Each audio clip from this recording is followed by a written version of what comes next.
এই পাঁচটাতে একটু জ্যাম থাকবে সবসময়। এই নিকুঞ্জ, এটা হচ্ছে নিকুঞ্জ, এখানে একটু জ্যাম থাকে ওই যে কারণে। ওই দেখা যায় যে ফুটওভার ফ্লাইওভারটা, ফ্লাইওভারের দিকে ওইদিকে কিছু গাড়ি চলে যায়, এদিকে কিছু গাড়ি চলে যায়, এই জন্য আর কি জ্যাম পড়ে, তাইলে আর জ্যাম পড়ে না। তবে ঢাকা শহরে যে কিছু কিছু জায়গায়, এই যে এটা হচ্ছে পূর্বাচল, রামপুরা, বাড্ডা, এই এখানে এই মহাসড়কের যে গোড়ায়, ফ্লাইওভারের গোড়ায় হচ্ছে গিয়ে জ্যাম গুলা বিশেষ করে পড়ে। তো এই আর কি। আরে হেড শেট, মনে হচ্ছে বৃষ্টিতে ভিজাই লাগবে, যে জ্যাম পড়তেছে আজকে, যে জ্যাম দেখা যাচ্ছে।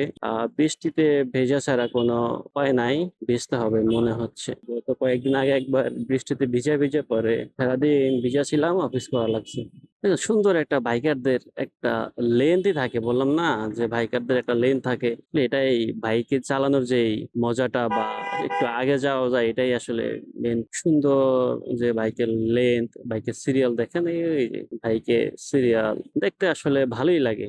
জ্যাম কিন্তু ও পিছনে পড়ে আসে, বাট আমরা দেখেন জ্যাম পড়ে আছে, কিন্তু তারপরেও আমরা যেতে পারতেছি, আমরা যাইতে পারতেছি, আমাদের রাস্তাটা এখনো ফাঁকাই আছে। আসলে এটাই হচ্ছে আমাদের সুবিধা, যারা বাইকার যারা আছি বা যারা বাইক চালাচ্ছি, তারা আসলে বুঝতে পারি আমাদের তো একটা সময়ের মূল্য আছে। কিন্তু যারা বাস চালায়, যারা বাস ড্রাইভিং করে, তাদের কাছে কোনো সময়ের মূল্য নেই। ওই বাসে যখন আপনি উঠবেন, ওরা ওদের মতো চালাবে, কিন্তু ওদের ওই বাসে থাকা যাত্রীদের যে কত সময়ের দাম বা সময়ের মূল্য আছে, এই মূল্যটা ড্রাইভাররা দিতে পারে না। তো এটাই হচ্ছে মূল কথা। এই স্টার জলসার নায়িকা হইছে ওরা।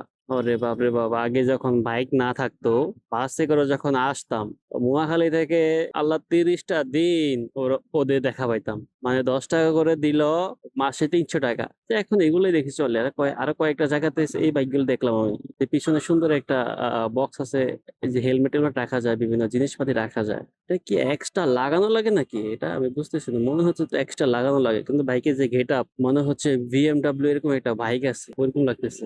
বৃষ্টি পড়তেছে রে, এই যে দেখা যাইতেছে বৃষ্টি পড়তেছে, এক জায়গায় দাঁড়াইতে হবে কোথাও, ভাবে তো হবে না রে ভাই।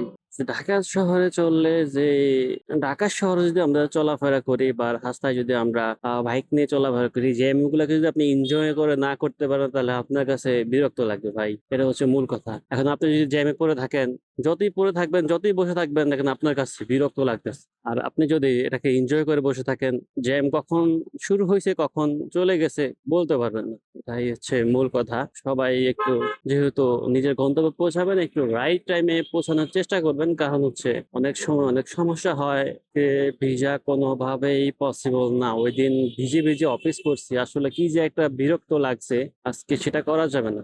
এই সাইকেল গুলার আগে অনেক ছিল, চাহিদা ছিল, আমি নিজে এটা ইউজ করতাম। এটা হচ্ছে ফোনেক্স একটা হতো, আর একটা হতো হিরো। আজকে সোজা যাওয়া যাবে না, সোজা যদি যাই আমি, গুলশান যাইতে হবে আমার ভিতর দিয়ে।